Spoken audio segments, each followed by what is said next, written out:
Hello, my mate addicts and yerba hooligans. Welcome back to Mateína, the podcast that is powered by Somos Mateína. This is the first episode in 2026, and we're going to dive deep into the magical leafy world of yerba mate. I'm your host and your guide to all things mate. My name is Thomas, and today we have a jam-packed episode. As we've announced in the previous episode, we're going to review a yerba mate, the mate of the week, every episode now. And today's episode includes La Merced, the yerba from Corrientes in Argentina. We're also going to look at how mate is used in fitness and professional sports. And we'll finish up with a deep dive into pairing mate with food. Yes, this is the delicious side of mate that is hardly spoken about. Without any further ado, let's dive into the yerba of the week, La Merced. I have it in front of me. There's low dust, there's stems in it.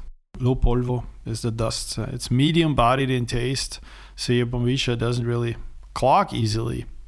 Its aroma is herbal, sometimes grassy, sometimes meadow-like. And the taste varies depending on the blend. Campo Sur, which is the one that I am sipping on. There is 5 different ones that are very famous blends of La Merced: Campo de Monte, Barbacoa de Campo, de Monte, and Campo Sur. Campo Sur, as I said, is the one that I have in front of me. It's gentle, it's creamy. The Monte is more earthy and robust, and the Barbacoa is smoky and very, very sophisticated. La Merced is a premium mate with a legacy. It's produced by Establecimiento Las Marias, one of Argentina's oldest and most respected yerba mate companies. La Merced represents the pinnacle of craftsmanship in the mate world. They set a standard, I would say. But before we talk more about it, let's step back and look at the history behind these magic leaves and the company La Merced Las Marias, which started in 1924 on a rather modest 38-hectare estancia in Corrientes, Argentina, which is in the northeast of Argentina, bordering almost with Paraguay. Back then, yerba mate was largely consumed locally, and the concept of premium blends was practically non-existing. Over the last decades, that has changed a little bit since Las Marias expanded and experimented with leaf selections, drying techniques, and even aging. Today, they are recognized worldwide as a pioneer of high-quality yerba mate. However, La Merced's roots go even deeper. When we look at the history of the Guarani people, the indigenous to northeastern Argentina, southern Brazil, and Paraguay, they were drinking mate centuries before European settlers arrived. So for them, mate wasn't just a drink, it was more of a sacred, social, and medicinal event. So La Merced honors this heritage by carefully selecting leaves and preparing them to highlight natural flavors without overwhelming the senses. Let's break it down. La Merced.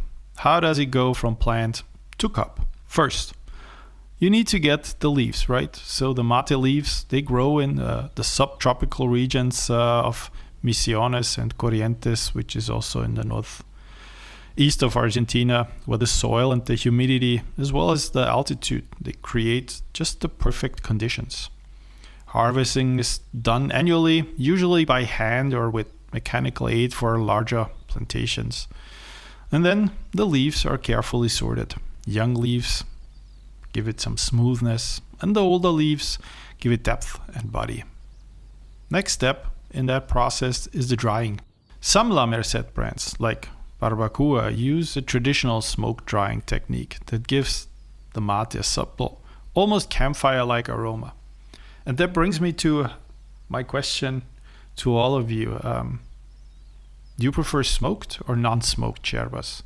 Maybe you can leave a comment down below. Most of the yerbas are smoked.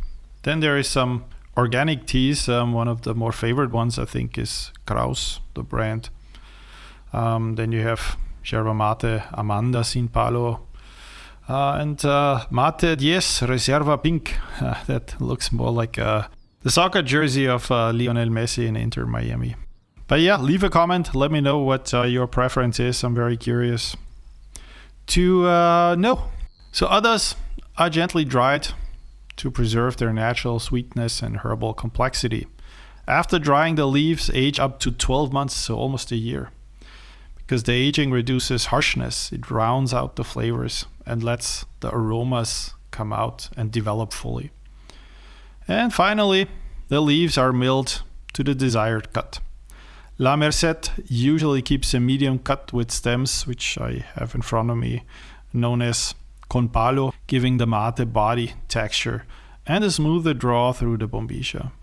La Merced offers several distinctive blends, each with its own personality, and choosing one is like picking a character for your mate experience. So we can start with Campo Sur, since I have it in front of me. This blend is soft and gentle. Think of it as a friendly neighbor of yerba mate. It's welcoming and easy to enjoy without overwhelming your palate. The flavor is slightly sweet and herbal with a smooth, comforting texture that makes it perfect for beginners or anyone who prefers a rather lighter, gentler sip. Imagine you're sipping on this in a quiet morning, you're wrapped in a blanket, just feeling calm. The herbal warmth settle in. It's just satisfying. It's the kind of mate that says you're going to have a good day.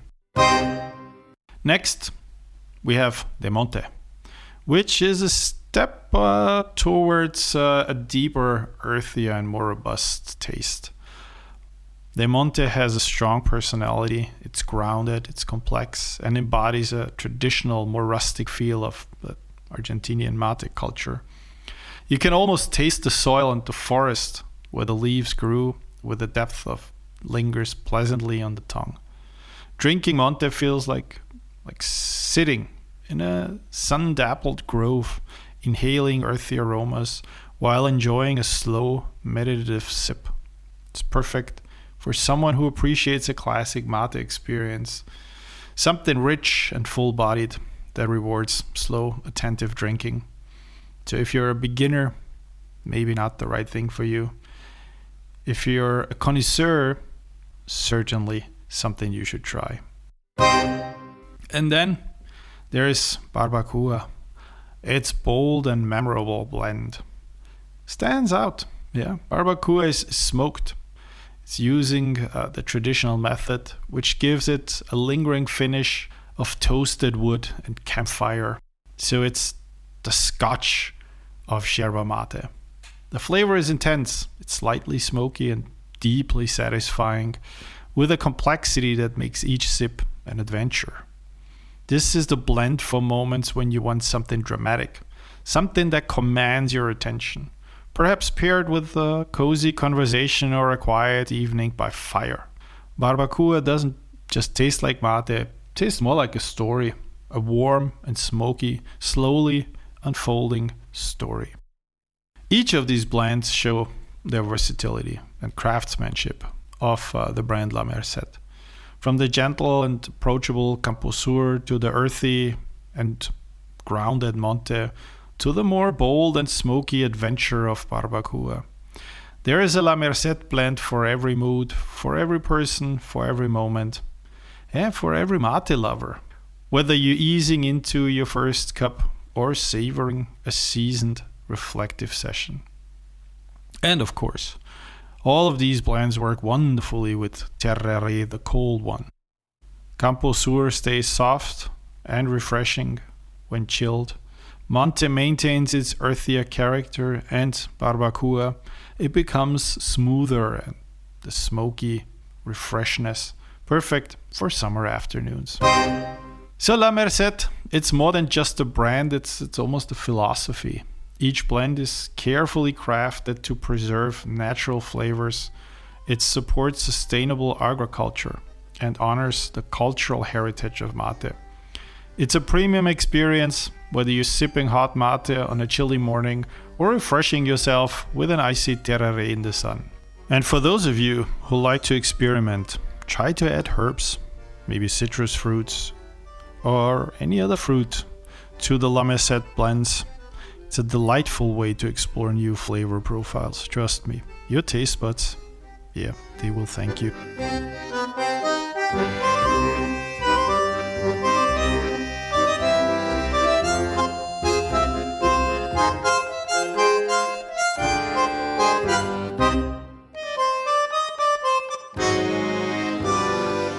Let's move on. Mate in fitness and professional sports. We're shifting gears here. It's flavor and function time. Because, as you know, yerba mate isn't just a social drink. It's also a performance enhancer that is used by many, many athletes to focus more, to have more energy and endurance. But why really does it work? Well, it's pretty simple. Because mate contains caffeine, theobromine, and polyphenols. These compounds, they provide a balanced energy boost without the jitteriness of coffee. We've talked about this many times before. As caffeine increases alertness and concentration, theobromine offers a mild and steady lift, and polyphenols act as the antioxidants, reducing the oxidative stress from exercise. Essentially, mate gives you energy and protects your body at the same time. It's also hydrating. Yeah, when you consume it as tereré, mate delivers lots of water, flavor, and micronutrients. It's a functional drink for long workouts or summer training sessions. Mate has a long and rich tradition in sports culture, particularly across South America, where it's as much a part of daily life as training and breakfast is. Many professional athletes start their day with a gourd in hand, not just for the energy boost, but as a ritual that centers them before a long day of practice or competitions. Soccer players have a lot of games to play. Tennis players can be very stressful, right? So let's look at soccer. Lionel Messi, the GOAT, one of the greatest, if not the greatest player of all times, has been seen enjoying mate, even though he's known to prefer Canarias, which is a Uruguayan brand. He still honors the ritual and communal aspect of mate drinking. Him and his wife, even his sons drink mate now.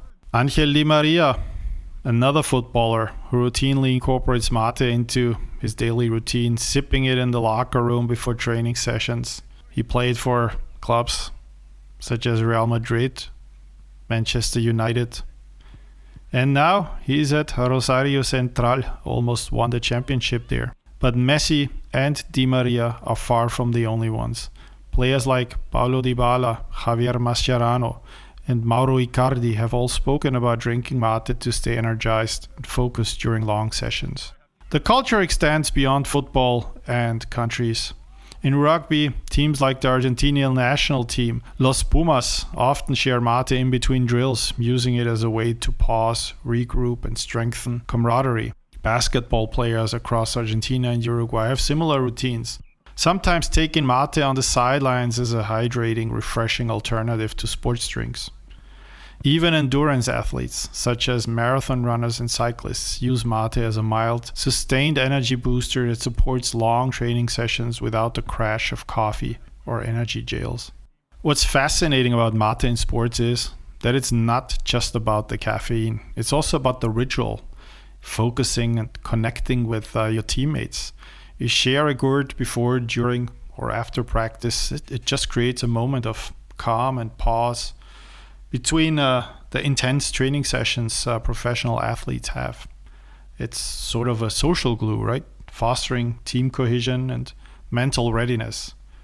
In fact, there is many coaches that actually encourage mate breaks, not just for the hydration or energy, but for the psychological benefit of ritual and bonding. I mean, think about it. You go out with your friends, you see them very often, you connect. Things just go easier then, right? If you play with them, you know exactly where they run as soccer players, where to pass the ball. It just makes things a lot easier when you get to know each other. Even outside the professional leagues, amateur athletes in South America, and not just in South America, have absorbed the tradition. You'll find youth teams sipping tereré on hot days, football clubs pausing mid-practice to share mate, and runners carrying a thermos, probably not when they're running, but they're carrying a thermos of mate to sustain energy during long jogs. It's a cultural touchstone, a simple drink that strengthens both body and team spirit. In short, mate in sports is as much about mindset and community as it is about endurance and alertness. It's a drink that fuels not only the body but also relationships, creating a unique blend of performance and camaraderie that's deeply rooted in South American and in worldwide athletic culture. So for all of you who are active outside of playing FIFA on PlayStation or the Xbox, mate can play multiple roles. It can be a pre-workout drink that provides stamina. It can be a drink for mid-sessions that hydrates and refreshes you. But at the same time, post-workout, the antioxidants, they help recovery, and the mild caffeine can support metabolism and focus. In short, mate is versatile, a beverage that adapts to your training routine. And if you want to get really tactical, athletes often mix tereré with fresh herbs and citrus to add electrolytes, flavor, making it the perfect sports drink.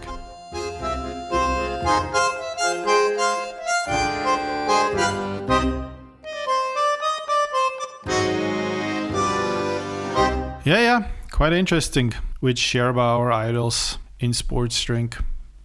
Did you know that Lionel Messi predominantly drinks Canarias?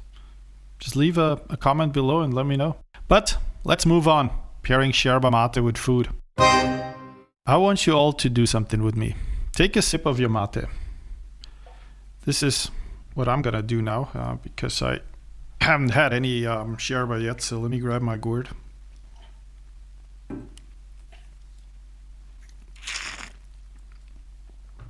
And we're gonna take a sip together. Just one sip. And now think about what you had in terms of food with your last yerba sip. Chances are you don't remember, right? And that's quite okay. I don't remember it either. But today, we're going to fix that because pairing yerba mate with food is a whole universe that almost nobody talks about, not even in mate circles. We talk brands, bombilla, water temperature, the sacred scriptures, but food just sits there doing half of the work and never really gets credit for it. So today, food gets the mic. And you, my dear listeners, you get to be the taste explorer because we are talking about pairing foods with different yerbas. But before we start naming food, let's talk about what mate actually does when you drink it. Mate is herbal. It's slightly bitter. It leaves this clean, almost reset feeling on your palate. Mate doesn't try to overpower food. It complements it. It also doesn't bully flavors.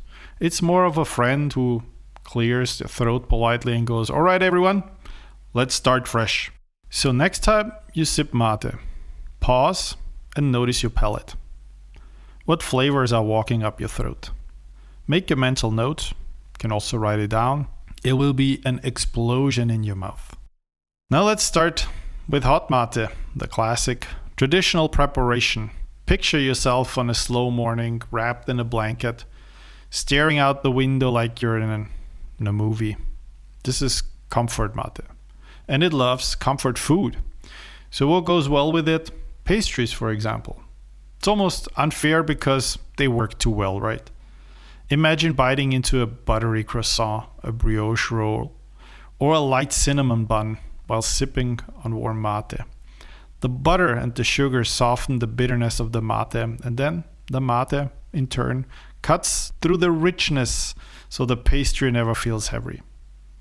You take a bite, then a sip, and then suddenly you realize, ooh, this is why people sit here for 2 hours doing this. Here's the challenge for you this week. Go on, treat yourself. Pick your favorite pastry, pair it with the warm mate and notice how the flavors play together. And you get bonus points from me if you leave a comment on Instagram, Somos Mateína, or just here and tell me what flavors did you feel. Did you experience any explosion in your mouth? Another perfect pairing, toast with simple spreads. Butter and honey, apricot or peach jam for example. Nothing fancy, nothing aggressive. Mate shines when the sweetness is gentle. Too much sugar and mate gets overwhelmed. Just enough and it's pure harmony. Toast and mate, simple, easy, delicious. Notice how satisfying it'll feel. Mate also pairs beautifully with dry or semi-sweet cookies. Butter cookies, shortbread, oat biscuits, simple tea biscuits. These are quiet foods. They don't demand attention, they let mate do the talking. Next time you have a snack, pause before munching and take a sip of mate. Notice how the cookie flavor changes after the sip. It's like a little flavor magic trick. And then there is the indulgent category. Dulce de leche, chocolate desserts, alfajores, churros, chocolate cake, brownies. Oh God, brownies. Mate and dulce de leche, they are best friends. They enable each other. The caramelized sugar naturalizes mate's bitterness and brings out roasted, almost cocoa-like notes. Especially if you're sipping something like La Merced Barbacoa. But here's my warning. Pairing mate with dulce de leche may cause excessive happiness. Side effects include spontaneous smiling, content size, and repeated refills. Savory foods with warm mate deserves a mention too. Cheese, this sleeper hit. Fresh mozzarella, mild cow milk cheese, farmer's cheese, or just a basic sandwich cheese. Mate cuts through the fat and refreshes your mouth, making every bite taste new again. If you have cheese in your fridge, try it with warm mate and notice how the experience transforms a simple bite into a mini adventure. Eggs and breakfast foods also work beautifully. Scrambled eggs, fried eggs, toast, eggs and cheese sandwich, or empanadas with ham and egg. Mate balances richness and keeps the flavors light. Here's a bonus challenge. Make a breakfast empanada. Pair it with your mate and savor it slowly. No distractions. This is a you and your mate moment. Now let's switch gears completely. We're going into the cold ones, the tereré, cold mate. It plays by different rules. Cold mate is refreshing. Bitterness is softer. Herbal notes come forward. Tereré doesn't want comfort. It wants freshness. Fruit is tereré's best friend. So, watermelon, pineapple, mangoes, strawberries, blueberries, orange slices, even grapefruits, juice fruits enhance tereré's refreshing quality and balance its mild bitterness naturally. So, slice up some fruits and observe the flavor fireworks. Salads and vegetables, they also pair beautifully with tereré. Mixed greens, tomato and cucumber salad, avocado salads, lemon-based vinaigrettes, or even cold pasta salads with vegetables. The cold mate refreshes the palate after each bite, keeping every forkful light and vibrant. So if you're having lunch today, add a small side salad and sip tereré alongside it. Notice how each bite feels lighter, fresher, and somehow more joyful. Light meals and summer food, great pairing. Cold sandwiches like chicken wraps, grilled vegetables, rice bowls with fresh toppings, or hummus with pita and flatbread. Tereré keeps everything feeling light and refreshing. Make a mini picnic for yourself. Wrap up some fresh veggies, grab a cold tereré and enjoy it without your phone. Flavored tereré adds another layer. Minty tereré pairs wonderfully with watermelon, berries, yogurt-based snacks, or cold desserts. Citrus-infused tereré goes well with fruit salads, light fish dishes, fresh cheese, and simple pastries. If you have mint or citrus at home, try adding it to your tereré and pairing it with these foods. It's like a mini spa day for your taste buds. However, not everything pairs well with mate. Very spicy food, for example, extremely acidic dishes, heavy cream-based meals, greasy fast food, and overly salty snacks are generally not friends with mate. Keep a mental mate versus food diary for a few days. Notice which food makes you mate sing and which makes it frown. You'll start tasting differently. It's guaranteed. Here's the quick reality check. Warm mate loves pastry, toast, cookies, dulce de leche, and eggs. Tereré loves fruit, salads, wraps, and fresh foods. Bitter mate needs sweetness or fat, while smooth mate, like La Merced Campo, gets along with almost anything. Pick one pairing from each category this week and try them. Sit back, sip, and mentally give your taste buds a round of applause. Well, yes, that was mate and food. So next time you choose a good dish and drink mate, instead of rushing it, really enjoy it, explore it. Give your taste buds the chance to get that firework in your mouth, because mate becomes part of your meal. And then the meal slows down, and suddenly you're not rushing anymore. You're just sitting there, sipping and eating, wondering how something so simple feels so good. And honestly, that's the mate culture in a nutshell. Next time on Mateína, we're going to talk about curing mate gourds, drying them, even if you live in areas of the world where sun is scarce. We'll of course have another yerba mate review and many more things. So my friends, mate aficionados and yerba hooligans, tune in next week Wednesday. Mateína is waiting for you.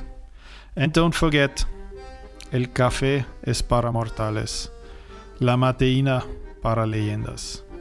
I'm your host Thomas, and I hope to see you next week Wednesday.